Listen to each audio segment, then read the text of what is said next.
నేను ఒక న్యూస్ చూశాను మీ మీద, పెళ్ళైన ఒక 1 year తర్వాత నిక్కీ అండ్ ఆది గారు డైవర్స్ తీసేసుకుంటున్నారు. ఆ న్యూస్ చూడగానే నేను మీకు ఇమీడియట్ గా టెస్ట్ చేశాను, మీరు నాకు ఇమీడియట్ గా టెస్ట్ చేశారు, ఎవరు ఇట్లా చేసింది ఒకసారి కనుక్కోండి రోషన్ అసలు అని చెప్పి. ఆ టైంలో నిజంగా felt very, to be very honest Roshan, సినిమాల్లో ఉండి చాలా క్యారెక్టర్స్ చేసి we don't become sensitive, we become more stronger. Rejections అనేది డైలీ బేసిస్ లో జరుగుతూ ఉంటాయి. We work with 250 people. అందరూ మనకి మర్యాద ఇవ్వాలని అవసరం లేదు. There are people who care a damn about you.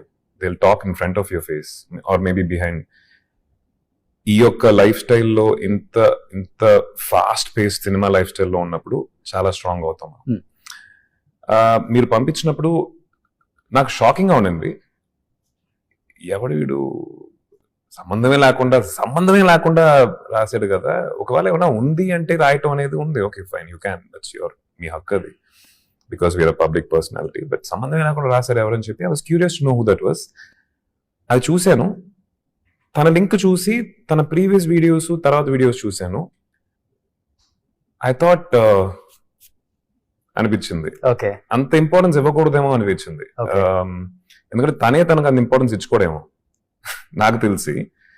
If he's making a video sitting somewhere, దీని గురించి ఏమీ తెలియకుండా ర్యాండమ్ గా ఒకటి చెప్పాడంటే that person is not taking himself seriously.